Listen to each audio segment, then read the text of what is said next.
નમસ્કાર દર્શક મિત્રો, કચ્છ સમાચાર ન્યૂઝ ચેનલમાં આપનું સ્વાગત છે। તો હવે ચાલો જોઈએ આજના મુખ્ય સમાચાર વિસ્તારથી। આજ રોજ ભુજ તાલુકાના માધાપર ખાતે ભાજપ કાર્યાલયનું ઉદ્ઘાટન કરવામાં આવ્યું। આ પ્રસંગે દેવજીભાઈ વર્ચન, કેશુભાઈ પટેલ, હિતેશભાઈ ખંડોર, દેવરાજભાઈ ગઢવી સહિતના અનેક આગેવાનો અને મહાનુભાવો ઉપસ્થિત રહ્યા હતા। માધાપર ભારતીય જનતા પાર્ટીના ઉમેદવારોની સાથે ઉપસ્થિત મહાનુભાવો દ્વારા રિબન કાપી કાર્યાલયનું ઉદ્ઘાટન કરવામાં આવ્યું હતું। માધાપર નવાવાસમાં ઉપસ્થિત ગ્રામજનો તેમજ ઉમેદવારોમાં ઉત્સાહનો માહોલ જોવા મળ્યો હતો। જંગી બહુમતીના વિશ્વાસની આશા સાથે ઉમેદવારોએ જણાવ્યું હતું કે મારું નામ કુલદીપસિંહ દાદુભા ચૌહાણ, મેં માધાપર જુનાવાસ તાલુકા પંચાયત સીટ નંબર 2 ઉપરથી ઉમેદવારી કરી છે।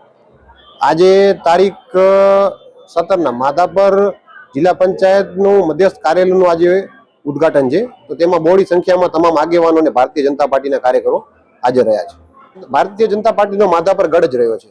ગમે એ ચૂંટણી હોય, વિધાનસભાની હોય, લોકસભાની હોય કે સ્થાનિક સ્વરાજ્યની હોય, હંમેશા માધાપરથી ભારતીય જનતા પાર્ટીને હંમેશા સારા મતો, સારો રિસ્પોન્સ ને સારી લીડ જ હંમેશાથી મળી છે। એટલે આ વખતે પણ એમાં કોઈ ફરક નહીં આવે, ઊંધાની લીડ વધશે, આ વખતે ઘટશે નહીં। નાના નાના મુદ્દાઓ તો છે જ, પણ અમુક અલગ વાતો પણ છે કે સરકારી યોજનાઓનો લાભ પણ કઈ રીતે મળે એ જ રીતે આ વખતે જાણે કે અમને યુવાનોને તક મળી છે, તો જનતાને આશા છે કે આ વખતે અમે અમુક સરકારી યોજનાઓનો લાભ જે ઘણા લોકોને મળતો નથી, ઘણા લોકોને એની ખબર નથી હોતી, તો એની જાણ કરીને યોજનાઓનો લાભ અમે એમના સુધી પહોંચાડશું।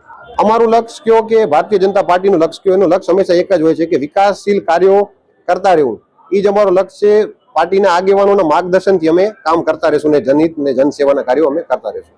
નમસ્કાર દર્શક મિત્રો, આ હતા આજના મુખ્ય સમાચાર। તાજા સમાચાર સાથે ફરી મળશું। જોતા રહો કચ્છ સમાચાર।